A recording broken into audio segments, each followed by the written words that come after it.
Okay.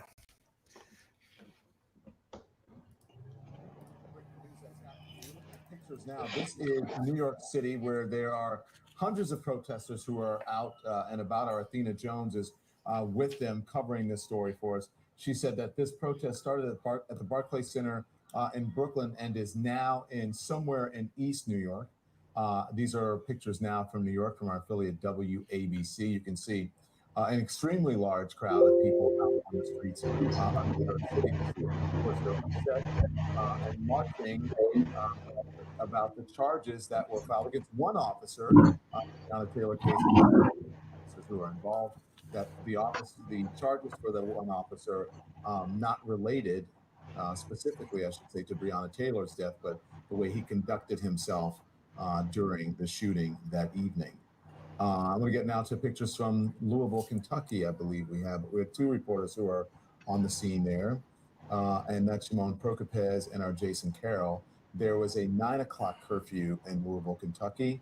There are still people out, but the shooting of two police officers happening earlier. The police chief confirming 2 officers shot there. One is in surgery and stable. The other one is alert, not in surgery. They're being treated at a local hospital. Still people.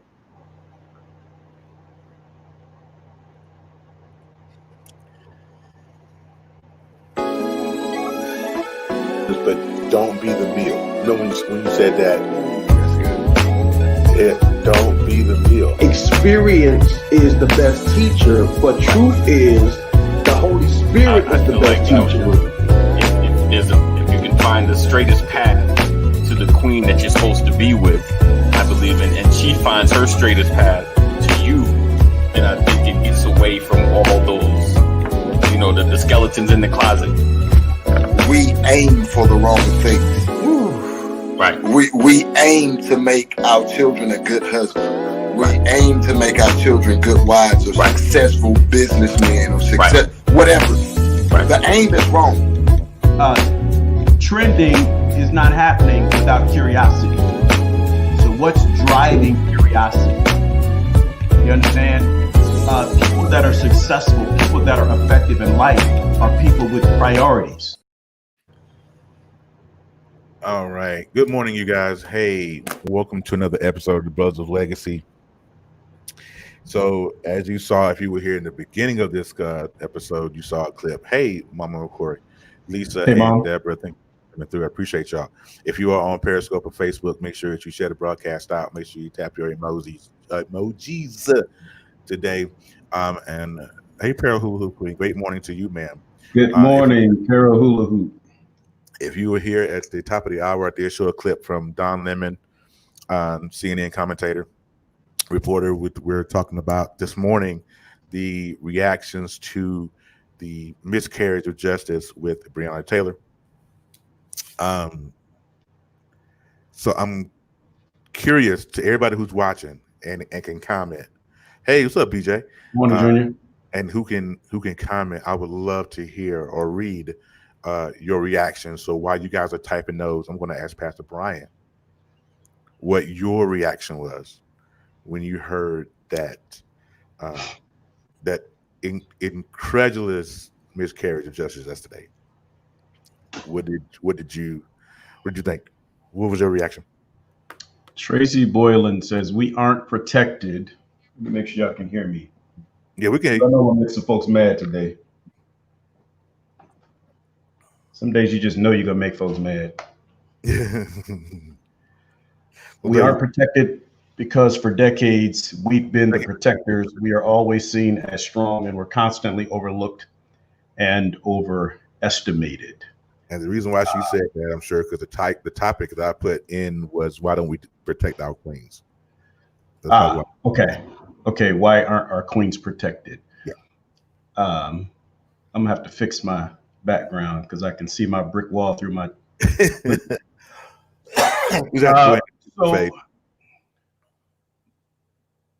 First of all, I'm grateful to God for another day on this side of the dirt. As me as well. And for everybody that is listening, I thank God for another day for you all. It's another opportunity to get better. making today better than your yesterday was. I'm torn because the outcome was not a surprise for me,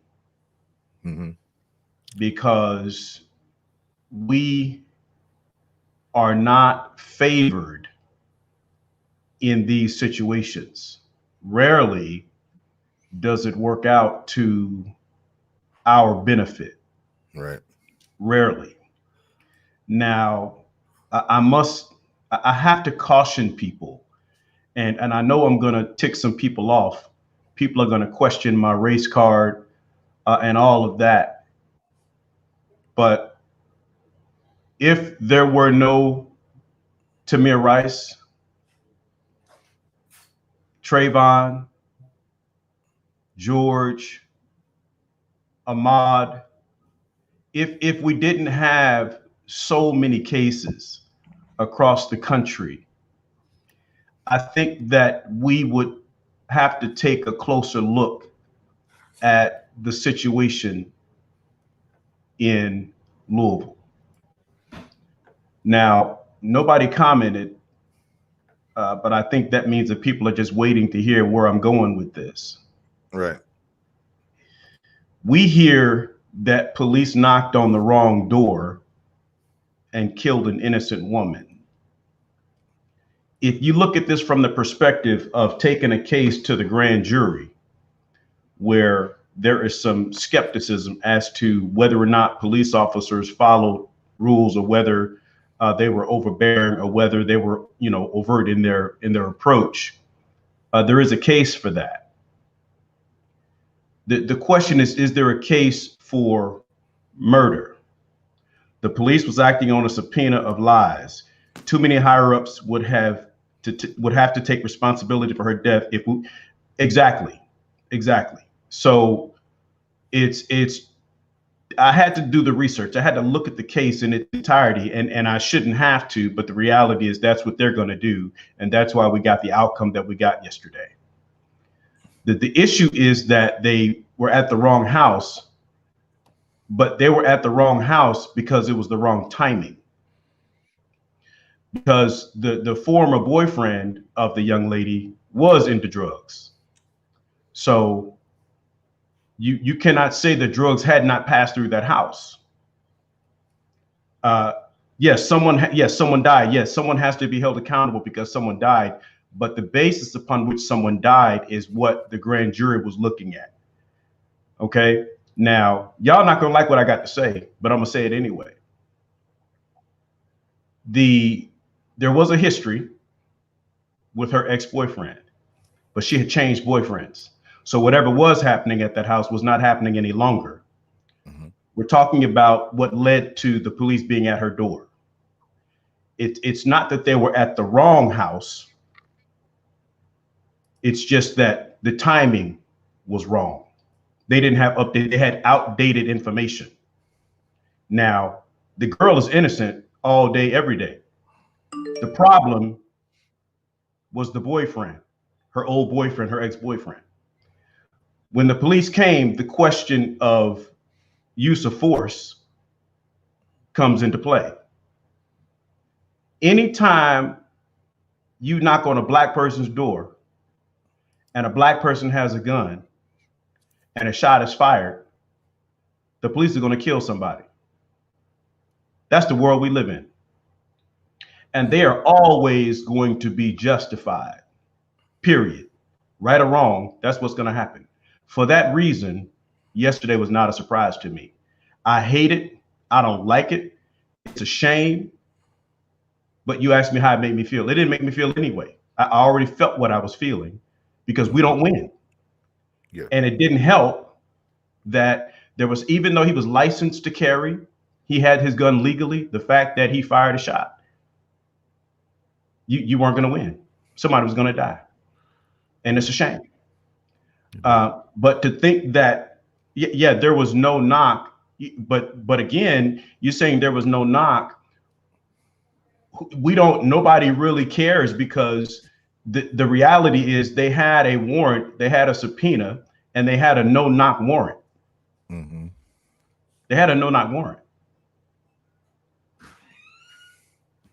Yeah. So I'm gonna pause. I see Sister Knight is commenting. Other folks can probably cut us off because I'm not cutting the police out. No, we got some folks in here. It's all right. But I thought you're supposed to be held accountable. Someone died. Yes, you got to be held accountable. But what is the topic today? Why don't we protect our Black queens? Our queens. Yeah. So there was a man in the house who pulled out his gun and shot. So there was somebody there trying to protect her. He was there and he tried to protect her. Mm-hmm. He was unsuccessful. Hey, T-Rock in the building. Thank you, Tracy. I want to make sure that, we don't get so caught up in, we got to realize where we, I don't agree. I don't like it. But tell me when you're ever going to win a case where the police show up at your door with a no-knock warrant and they're expecting trouble, even when there is none. And you pull a gun out. You pull a gun out on the police, you're going to get shot. You pull a gun out and shoot, you're going to die. Yeah. I guess for me, when I saw the verdict, it was, I'm with you, Pastor B. It was no surprise to me at all. The $12 million settlement that preceded all of this was, for me, the telltale sign. And then when there was the story that came out that they had already boarded up downtown, was already indicated to me what was going to happen. It is a shame when you read the story and you get a little bit of the information, do a little digging. Is that my car alarm going on? Can y'all hear that? Maybe it's in my ear. But anyways, No. When I saw the story, I watched the Who documentary. I watched a whole bunch of stuff on it, and I was like, yeah, there was history in the house with drug use or with drug selling. So there were some issues that was going on. That was my car alarm. I was just wondering, just to make sure. Deborah said she hears it. Okay. I'm sorry, my wife was going off in the background because they got no business in the car anyway. So, anyways. Yeah, because my backpack's in there. Okay. Anyway. You need to go check it out. Nah, they ain't got no keys. All you gotta do to get the keys. Oh, okay. Okay, 86 here. So yeah, but I think a lot of people were upset because they used the Kentucky Attorney General was the one that delivered had the press conference and delivered the news, and he said that the officer was justified. So a lot of people are angry because the neighbors' walls got more justice than Breonna did in this case.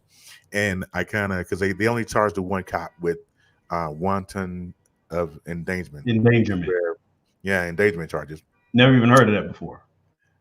I mean, me either. And that's what I'm saying. The wall, they charged the cop for shooting at the neighbor because he put the neighbor in danger when they were shooting. Yeah. So it was a lot of, and they're angry right now. I mean, just like if you were here at the top of the show, I ran a clip to where they're protesting.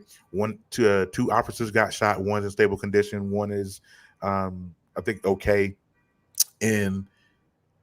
But what's next?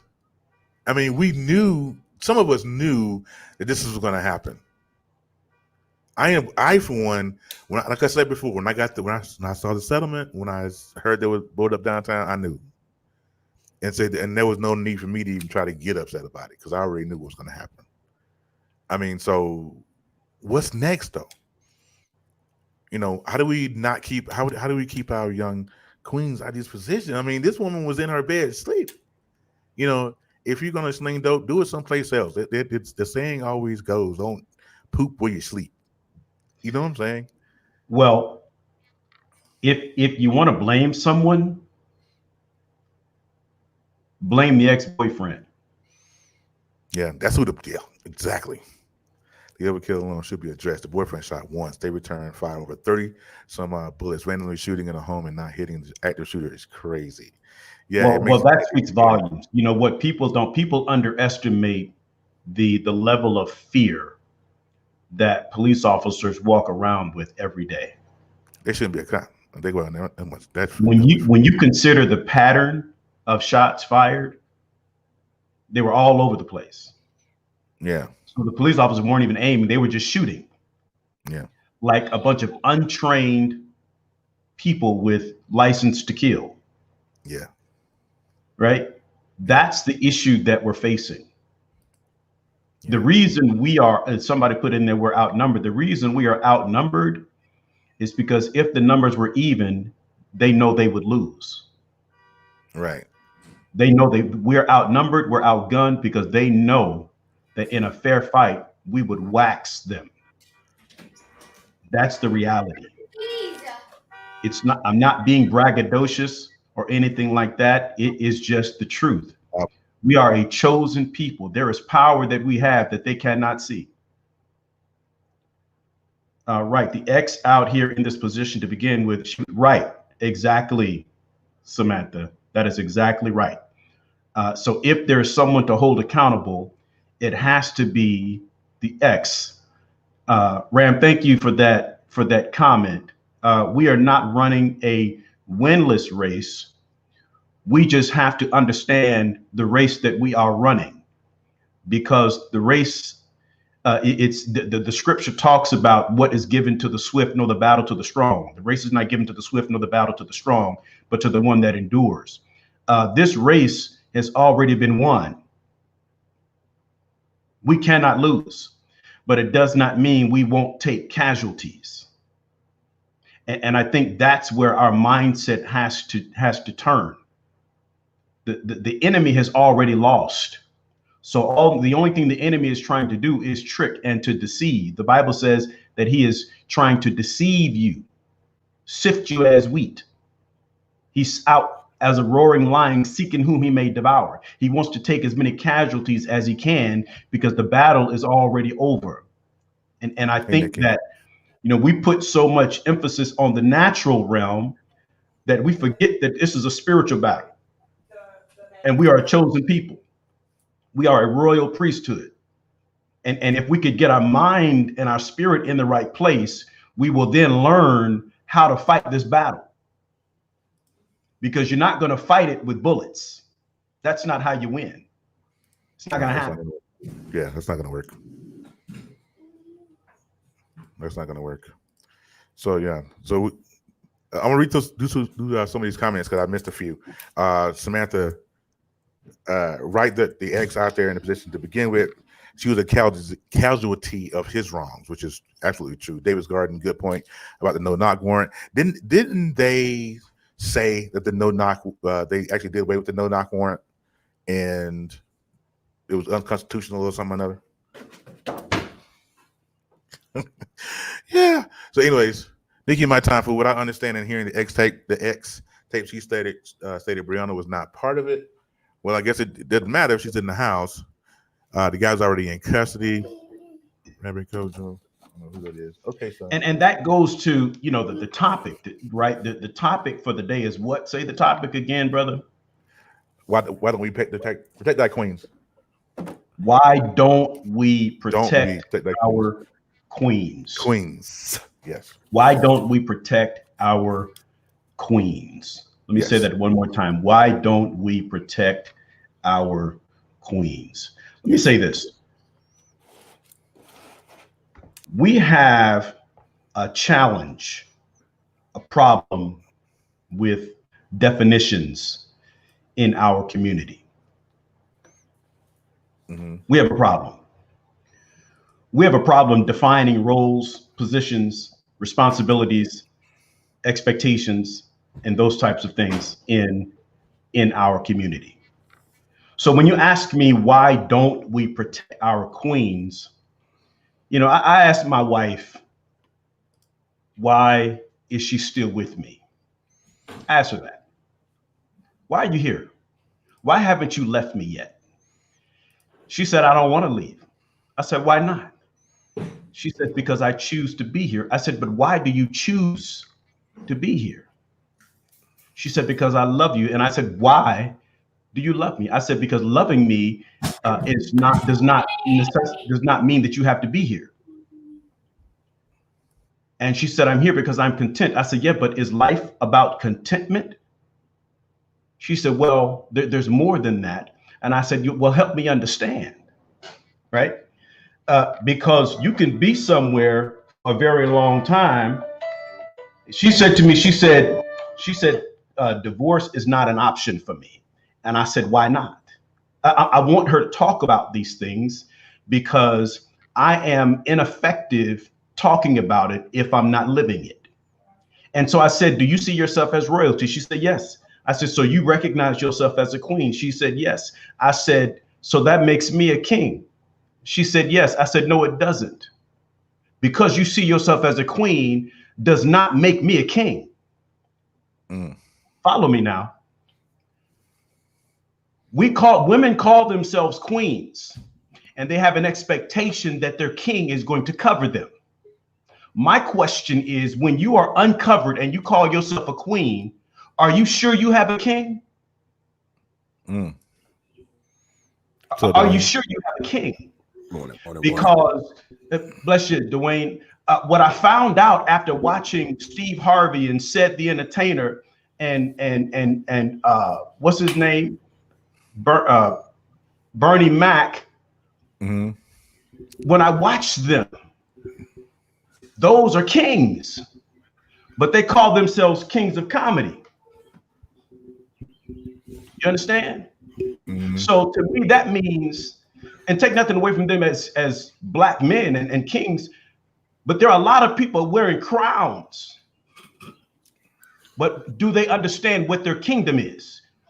What are you a king of? See, Burger King wears a crown, but he's the king of burgers. So when we talk about why are we not protecting our queens, the first question is, are you sure you have a king? And if you have a king, are you sure you know what his kingdom includes? And if you have a king, are you a queen? Just because you put a crown on your head does not make you royalty. Don't make you royalty. So I think we have to go back and evaluate, because I'll tell you that Breonna Taylor is no longer with us today because she was with someone who abused his privilege. And she paid the price of being with someone who did not recognize the value of her royalty. Because if you are a king and that's your queen, you're not going to put her out there like that. Exactly. All right. Hold tight right there. Dwayne, we're going to get with you in just a second. We're going to go ahead and run the ad real quick. If you have not shared the broadcast yet, please go ahead and share the broadcast. Pop some emojis on Facebook, hearts on Periscope. Make sure that you guys are doing that. Those things are free. All right. So we'll be right back with this, right after this commercial.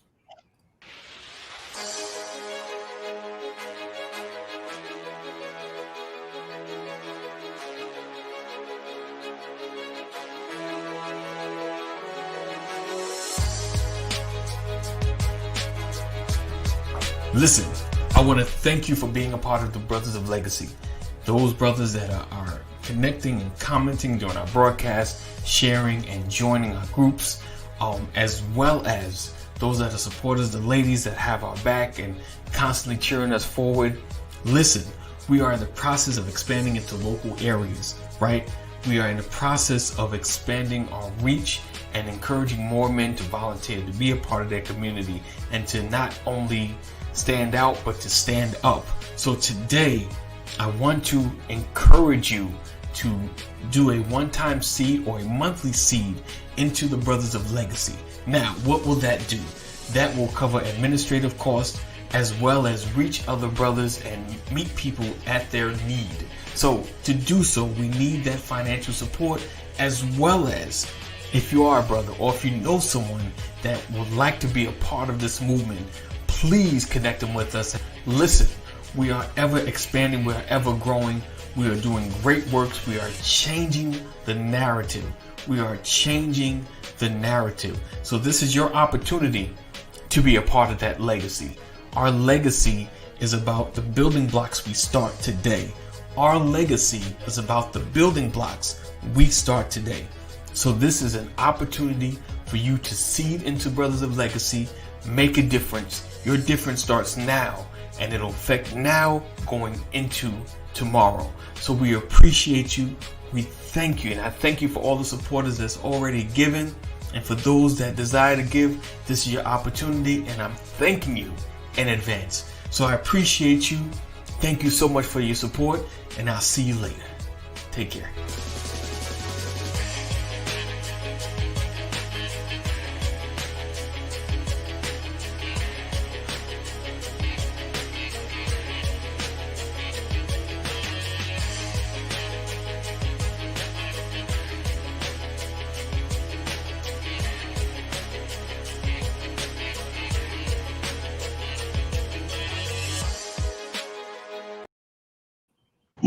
All right, thank you guys.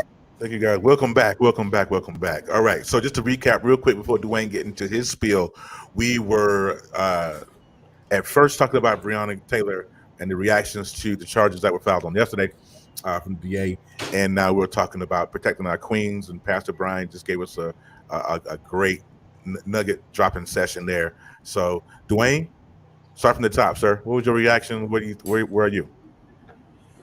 Well,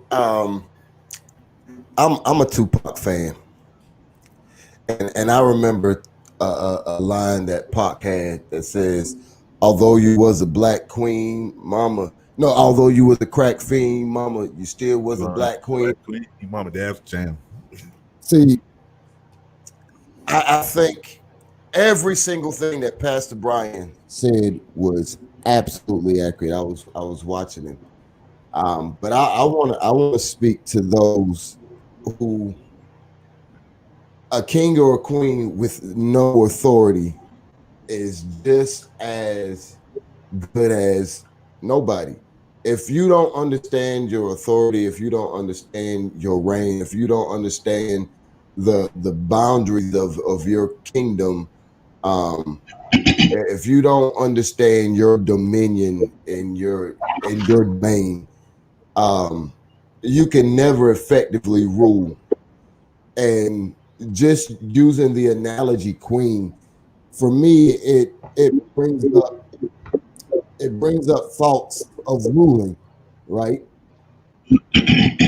And one thing that I've noticed throughout history and just in general, when you don't know who you are, when you don't know what you have, then you tend to abuse and not be able to effectively have a grasp on everything in your purview. So I'd say the first step in protecting our queens is realizing that we're kings and we have kingdoms and we're responsible for everybody in that kingdom. And I think the first step is reclaiming our mental and spiritual identities. I don't think we can effectively protect anybody without knowing who we are.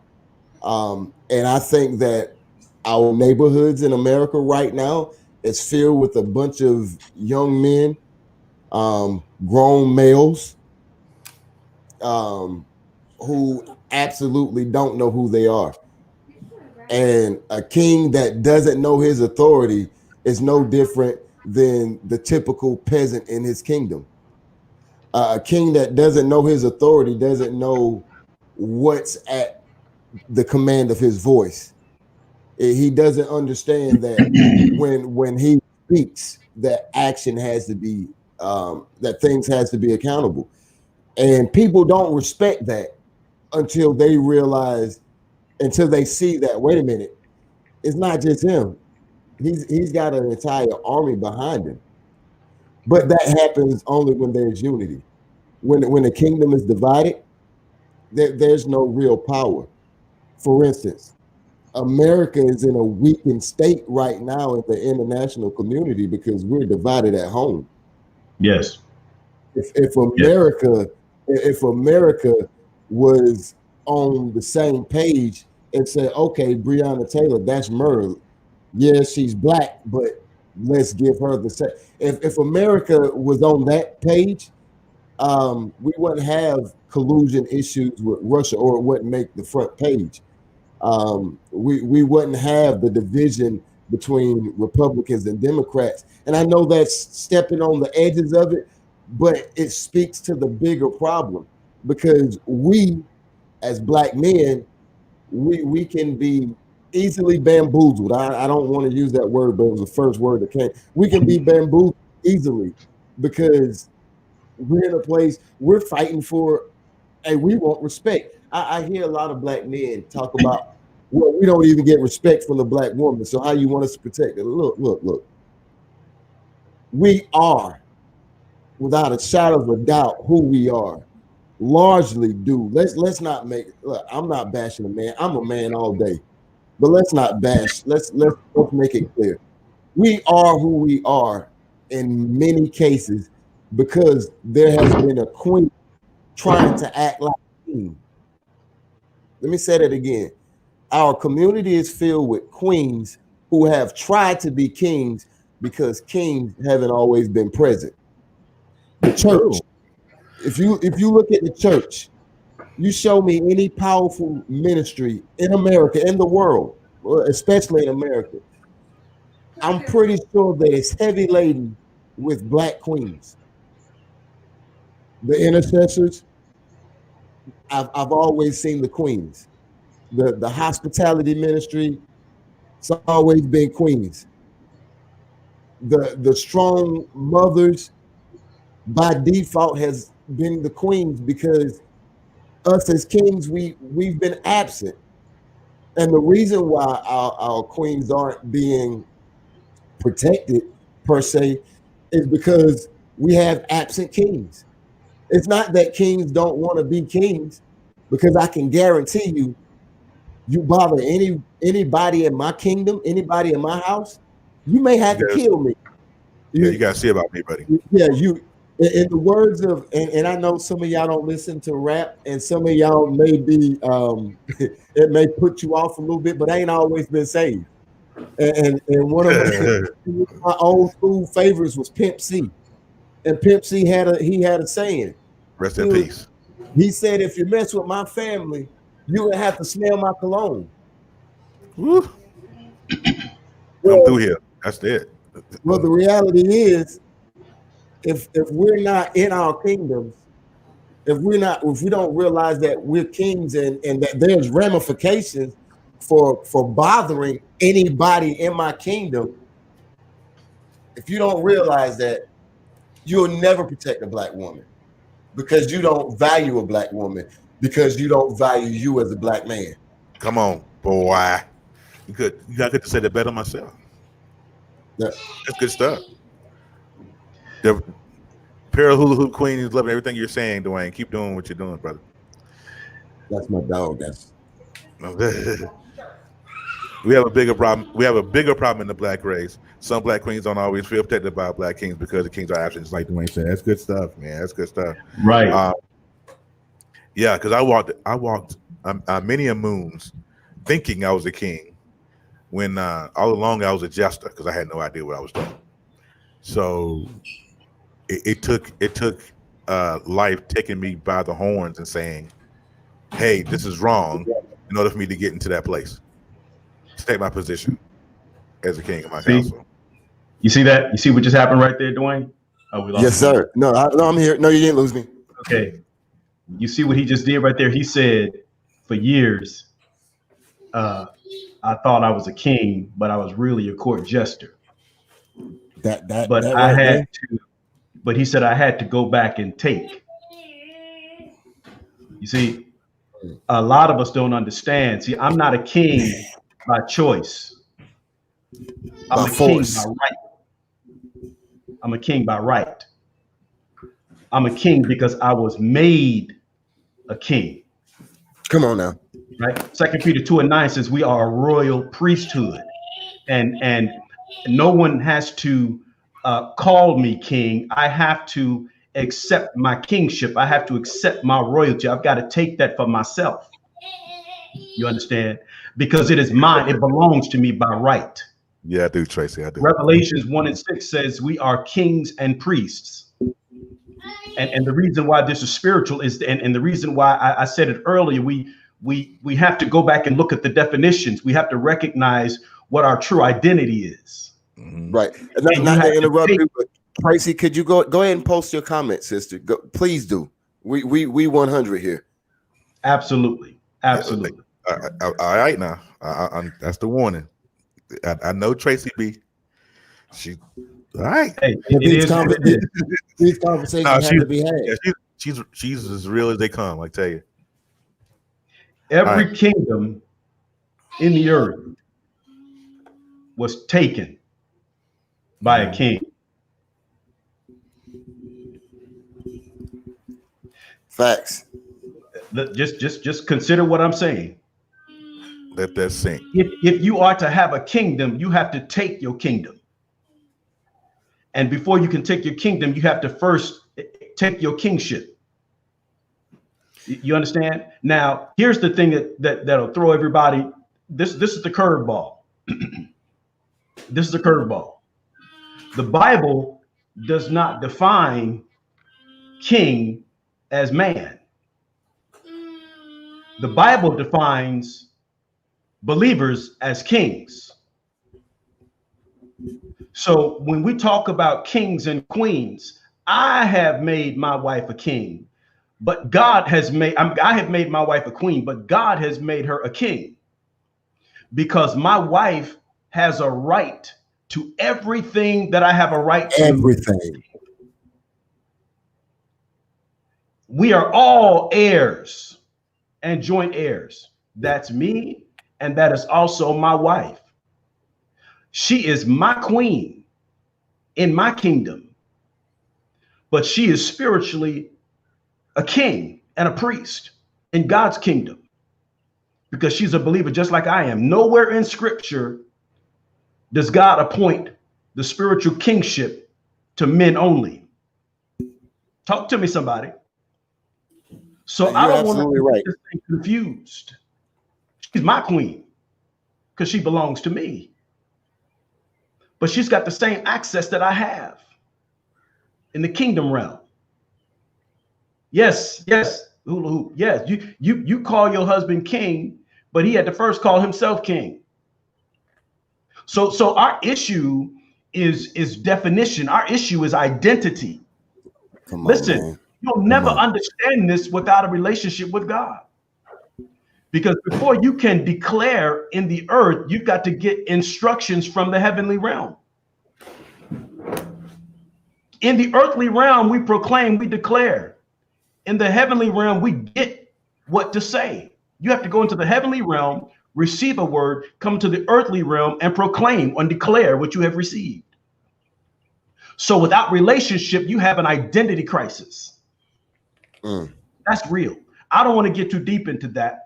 But we ask the question, why aren't we covering, why aren't we protecting our queens? First things first, make sure that you have a king and that he knows he's a king and he understands the definition and the accountability of walking in his kingship. And if you are to be his queen, make sure that your crown is not just by sight, but that it is by mindset. Right? We got to understand what position, what roles we play. Can two walk together except they be agreed? The reason we have so many issues, how do we know unless someone calls us? How do we know what unless someone calls us? You got any clarity in your statement, Walker, AD? Women will follow the lead of a man that's worthy. Where we bump heads is when men try to break us down to uplift themselves. Women hold you up, and men believe that because we are holding you up, that we belong or that we are below you. That's my point, Sister Tracy. Know who you are. Facts. Because reality is what you call me is not what I am. And I know who I am to you by how you treat me. And if I allow you, see, the women are in the situation because they allow themselves to be treated less than what God has called them to be. which means that woman has an identity crisis of not only about her a man, but also about herself. Because when you royalty, people just can't treat you any kind of way. If someone is treating you foul, that means you're living by their definition of you. Hey, Pastor, and just a real life portrait of the application that you're painting. Have you ever seen people meet the Queen of England for a photo op or anything else? Have you ever seen that interaction? Yes. Do you remember when 45 met the Queen of England?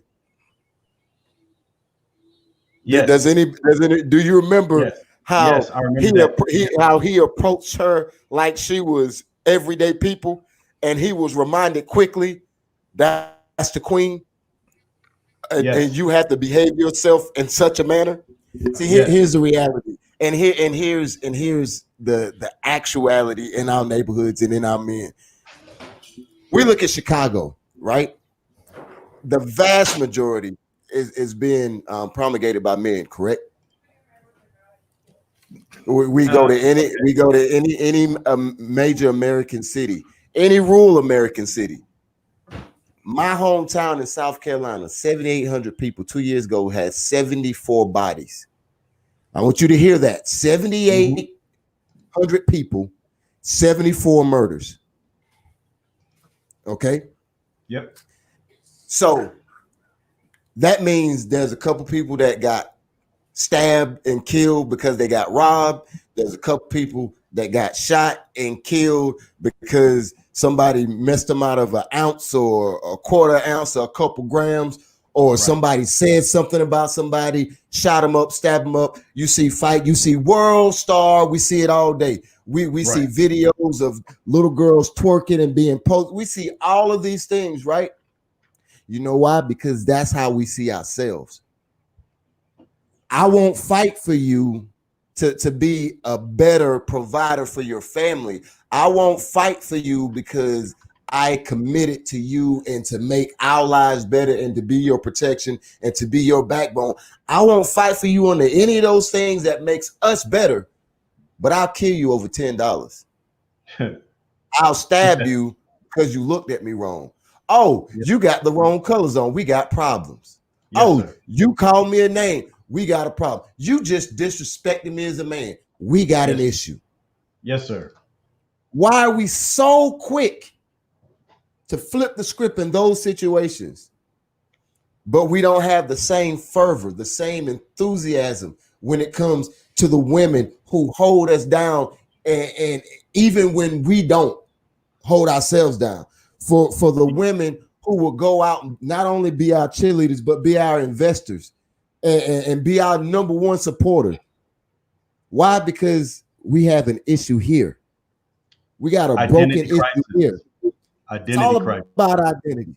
When you know who you are, people treat you different.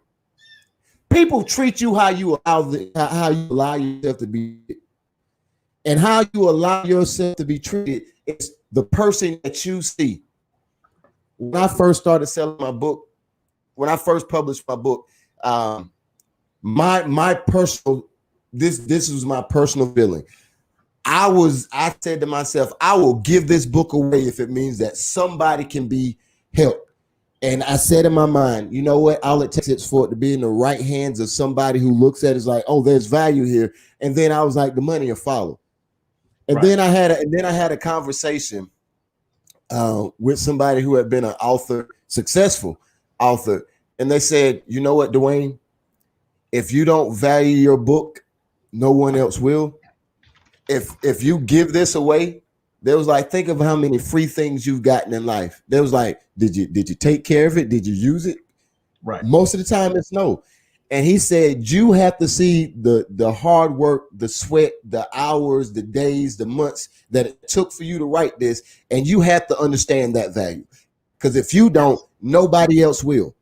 I'm telling you right now, King, Queen, yes. It's okay for you to be in your kingdom alone until somebody respects you and protects you the way that you know you're supposed to. No, you're not the female dog if you do. No, you're not overly independent if you do. It's called preservation. It's called self-love. You can't love another soul effectively unless you love you effectively. There's many of children growing up and alive and grown right now because the image that they saw was one of a broken woman trying to be strong. We have to see, and that's the other side of protection. When you're not protected, you have to put yourself in a position that you are not vulnerable to outside forces. So that's why I learned to not celebrate. I celebrated my mother all my life, but I never told her Happy Father's Day. You know, we have people in this world that will, you know, my mom was my father. No, she was your mother, but she was having to fill a void in your life. And what I learned is I cannot put the responsibility on my mother because my father was absent. Hear me now. As much as I would love to be able to do that, I give my mother is a king. My mother is a queen. My mother is every positive and royal definition that you can give to a woman who sacrificed everything to make sure that we had not only what we needed, but a lot of what we desired, working 2 and 3 jobs at a time to make sure she filled in the void where my father was absent. But I learned that it's not designed to be that way. And since it's not designed to be that way, I have no right to make my mother a father. Facts. I celebrate her for her work. And part of the disillusion that we have is that if I celebrate my mother on Father's Day, now I have a distorted view of what fatherhood looks like. And you can understand why we have so many men walking around here with skirts on, because they have a distorted view of what kings are supposed to look like. Woohoo! Okay, so right there, let me stop you right there. That we're going to get into. I want 80 to be here for that one. So we are going to give you part 2 on tomorrow. So if you want to catch, say, I can tell Pastor Brown got some passion behind that one. So we're gonna split it right here. Part 2 tomorrow. Make sure that you come in 7 a.m. Eastern Standard. I'm sorry, 9 a.m. Eastern Standard Time, 7 o'clock my time. I keep forgetting that. Make sure that you subscribe and check us out on Facebook, the group, Periscope, all of that. AD will be back tomorrow. It's gonna be a bomb burner. We're gonna talk about that old feminine thing that he just got through talking about. So you guys have a great rest of your day. We'll see you tomorrow. Of course, like we always say here at the Brothers of Legacy, we love you, but of course, God loves you more. You guys have a great one. We'll see you tomorrow. But don't be the meal. You know when you said that, don't be the meal. Experience is the best teacher, but truth is the Holy Spirit is the best teacher. If you can find the straightest path to the queen that you're supposed to be with, I believe in, and she finds her straightest path to you, then I think it gets away from all those, you know, the skeletons in the closet. We aim for the wrong things. Right. We aim to make our children a good husband. We aim to make our children good wives or successful businessmen or success, whatever. Right. The aim is wrong. Trending is not happening without curiosity. So what's driving curiosity? You understand? People that are successful, people that are effective in life are people with priorities. All right. I mean, I hate to. I am not off. Hey, y'all. Yes, sorry. we are still here. We love y'all. We love that's how